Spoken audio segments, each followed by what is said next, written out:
are back. We are back. How are you, Suzy? I am good. How are you, I'm Tiffany? great. It's been a minute. I know. Sorry for our delay. We're back. We are getting back on top of it, and we'll be in We full swing are. regularly. We are. So, and any topics too of interest to you all, we are happy to hear it and discuss it, For and sure. answer any questions as well.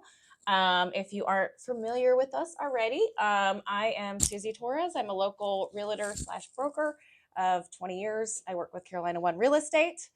I'm Tiffany Foley. I own Palmetto Real Estate Photography, and I am a real estate media expert in the Charleston area. So we work hand in hand together, and our goal of our podcast is kind of talking about latest and greatest in the area and focusing on Charleston, as well as everything that we see with real estate, and kind of talk about those different topics and what would be of most benefit to listeners. So today, one of the things that we're going to talk about is renting versus owning, because it has become a big thing, especially with the younger crowd now, that it's I think renting has been glorified in the last several years. I think a lot of people are afraid of home ownership. I think that renting, there's so many beautiful rental complexes now with gorgeous amenities and pools. And I think that people have kind of stepped away from the beauty of owning property into the easiness, maybe the more like stress-free aspect of renting. And I think a lot of people have been, especially the younger folks, they hear the older folks talk about, the rates. Well, in reality, I worked at the bank over 20 years ago, and when I started, they were at 8 to 9%. And, when they dropped down in 2001 to 6.5%, that was fantastic. So we are still within good rates. 1,000%. We just got spoiled. We did get spoiled. Historically low rates. Yes. And, people got used to having 2s and the 3s, which were absolutely unheard of. Yes. Right. And having these incredibly low mortgage payments. And when you're comparing that and everything that goes along with home ownership to being able to rent, there are some benefits to renting, but I think what we want to talk about is the long game. And, absolutely. If you're looking at where you want to be in 10, 15, 20 years, it's definitely a better route to own your home versus rent. And I know that there's lots of questions about it. There's a lot of fear about it. Obviously, banks have tightened up and things are a little different than they were. So we kind of want to address some of those questions and concerns, as well as answer any questions that anybody may have. But, just statistically, nationwide, I just pulled the average, and the average net worth of a homeowner versus a renter. Homeowner is $300,000. Okay. A renter is $8,000. Oh, sure. I believe 1,000%. Significant difference. Because you can accidentally gain wealth by owning a home. You're literally living your life, making your mortgage payment. Correct. And you are gaining wealth. Versus renting, you're making your rent payment, living the same life, but in the long game, you're not gaining anything. Well, and it does restrict you, especially if you're in a, say, rental for a long period of time. Right. You have to get permission to paint the walls, or if you want to do any type of, it's not yours. You're putting money into somebody else's, and you have to get permission to do anything. So you never really make it feel like yours, what you want it to be. Well, people complain about HOAs where they can govern the outside of your home, but when you're renting, they govern everything. Someone is in charge of everything. Right. They can come and walk through anytime they want, basically. You've always, it's just never yours. Correct. And there are a lot of rules. Yes. Yeah. But, home ownership, there's tons of benefits. Obviously, you're building the equity. The average statistic is 3 to 5% a year.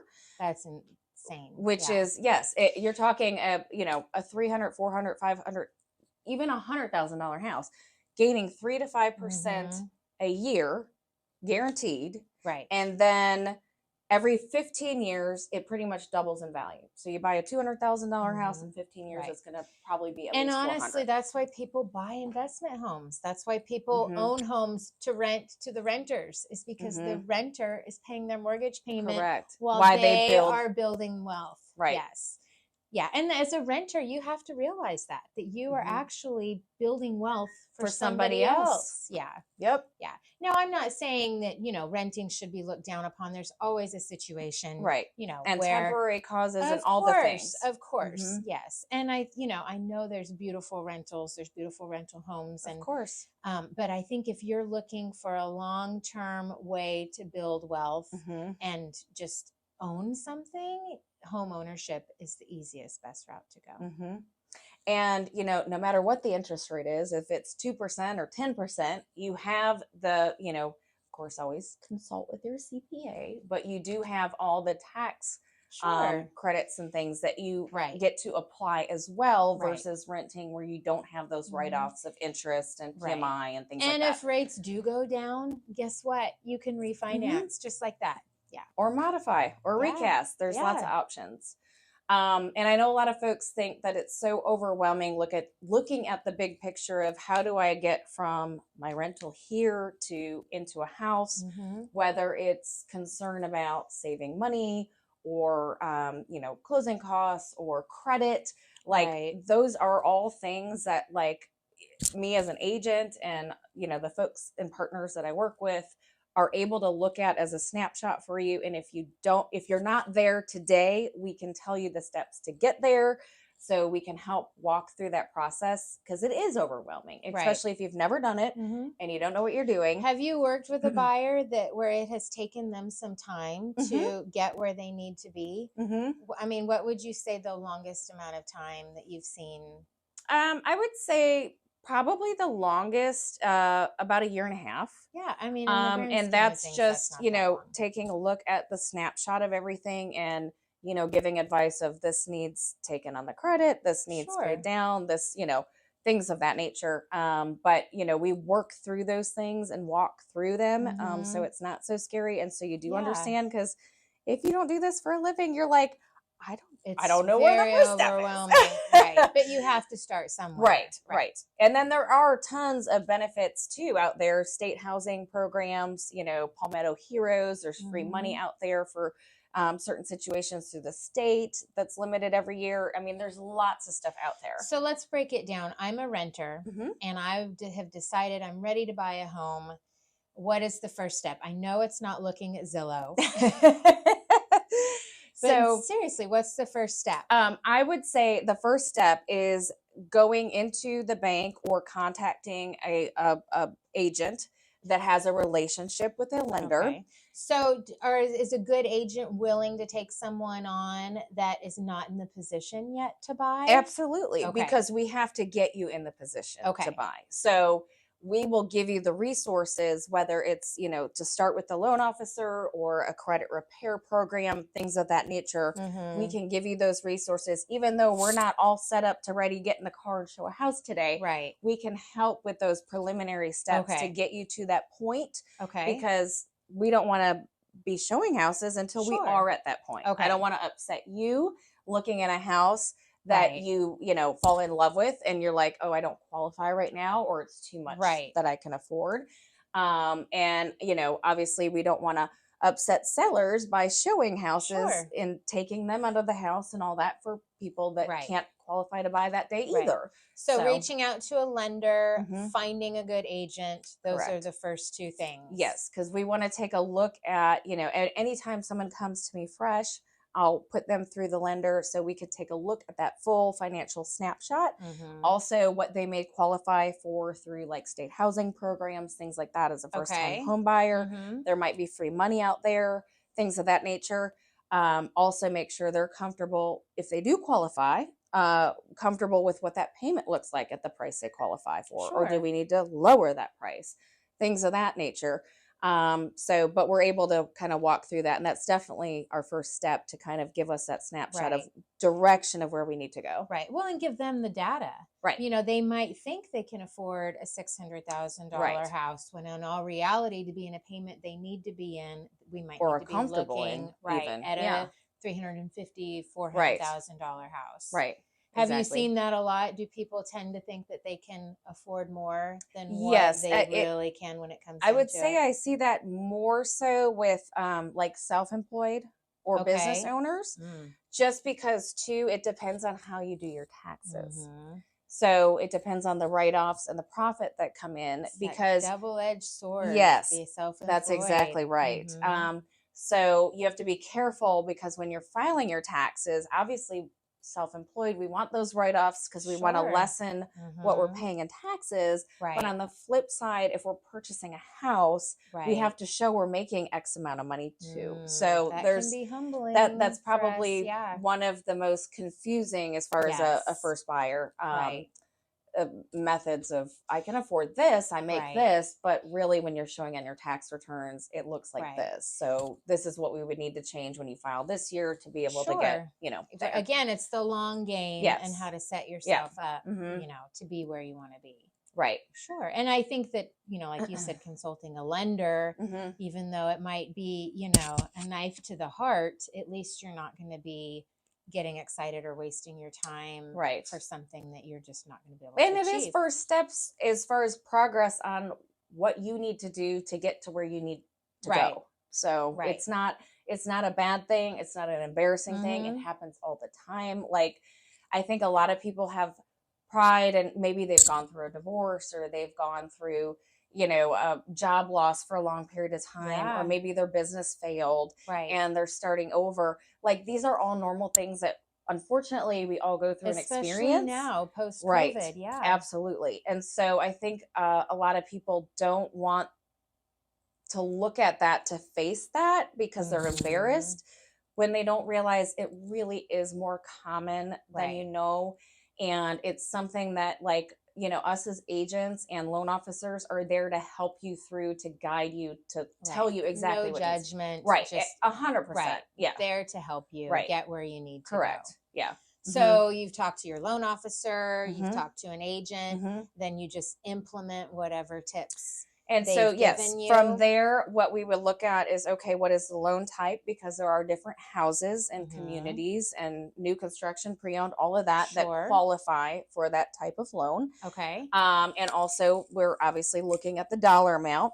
And that's where we then kind of dive into the specifics of, okay, what area, what, what minimum part. Yes, correct. And then we could look at what the inventory looks like there, start looking at houses, walk through the, the process as far as placing an offer, what you need out of pocket, blah, blah, blah, blah, blah, to get you And then there. Do you consider the lease that they're already in? Of course. Yeah. And so we look at that. So obviously, if they have a good amount left on the lease, we are looking at, okay, what is the regulation of lease breaking fee? A lot of companies, they can't double dip, per se. So if you end up leaving really early in the lease, usually there's a provision, depending on the company, of course, that if they're able to rent it out, say your lease is up in June and you have 6 months left on it. Right.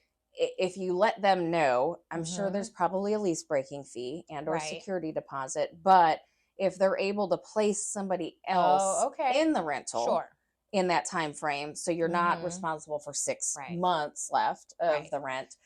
So there's different things depending on that. Also, when you buy a house, you always skip your first month's mortgage payment.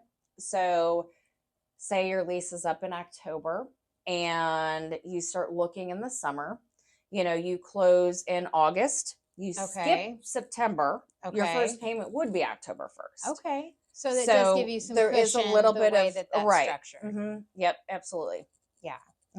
Well, I think that overall, there's definitely pros to renting and buying, but I think that we all need to be in the position to look at the end game, and where we want to be at in 10 years, 20 years. And even though renting is definitely a little more stress-free. You know, you make your rent payment. You don't have to worry about if your washing machine breaks. The roof leaks, whatever. Right. Yeah. I think that now, you know, it's all about the building your wealth for your future. Right. And what the end game is going to look like. And I think so many people, and I'm guilty of it too, of just only seeing what's directly in front, instant gratification kind of thing. And I think that it's so unfortunate when you see somebody that has accidentally wasted 10 years of their life renting because it was convenient. They didn't want to move. They didn't want, you know, and now look at the wealth that they've lost. I mean, think of 10 years renting. If the average house doubles in value in 15 years, just think even if it's $100,000 house, 10 years of renting, you figure you're gaining at least $100,000 in that 10 years of equity. Right. So yeah, you are literally putting into kind of a 401k for say, that's growing on top of your tax benefits and the pride of home ownership, the ability to do as you wish to for improvements and painting and upgrades and all of that.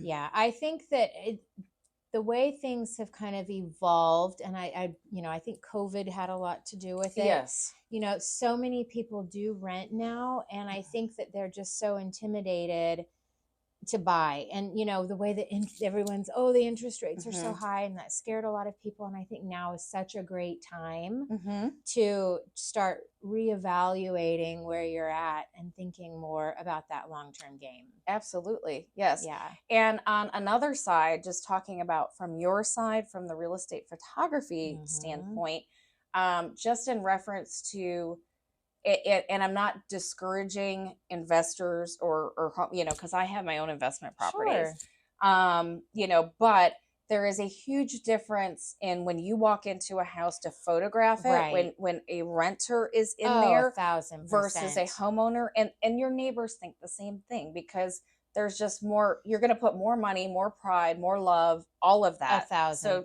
talk about what you've seen as a difference. Well, if you're looking at it as, I mean, I guess it just depends how you're going to look at it, but definitely there is so much more pride involved when you own the home versus if you're just renting.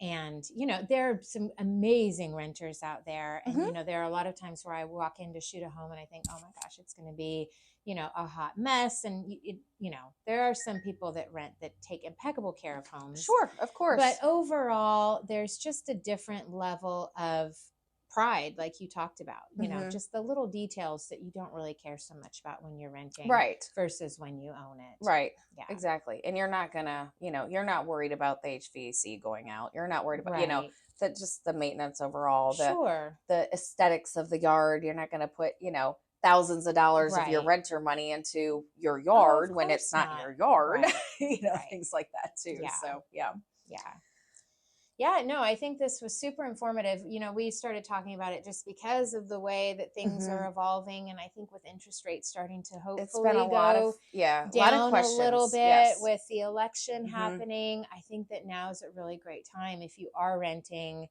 to be like, okay, it's time to get the ball rolling. Where, you know, and it's overwhelming. Where do I start? What do I do? Do I fix my credit? Do I talk to a lender? Do I talk to an agent? So hopefully we answered some of their questions. And please, really, do not be embarrassed. You are in the same boat as so many people. It is so normal and regular for, you know, like I said, I've had so many situations that are outside of our control, from businesses closing to, you know, divorces, people passing away. Things happen and it's life. You know, your credit might take a dive. You may have missed this payment. You may owe too much here. You're, you know, we are here to help get you to where you need to get to accomplish the ultimate dream of American dream of and you have to start somewhere.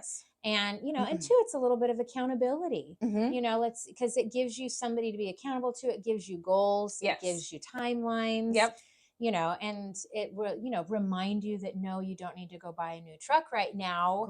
Because you've started this process of, you know, owning a home. No, but it is. It's the American dream, right? The American dream. Yeah. So hopefully we answered your questions. I'm glad we got to hang out again, Suzy. I know, me too. So let us know any other questions that you have, Yes, for and sure. any other topics of interest. But we will be consistent with posting things that we see regularly that we know are big topics, things that are going on in the area or businesses, or just that we are seeing between, photography, staging, real estate, all of that. So, all right. It was fun. Right. Thanks, Thank you for watching. Bye. Bye. This is Suzy Torres with Low Country Elite Group, Carolina One Real Estate. Thank you again for watching Tiffany and I today and our podcast. Please stay tuned for our very next episode and let us know if there is any topics you want us to cover or questions that you have.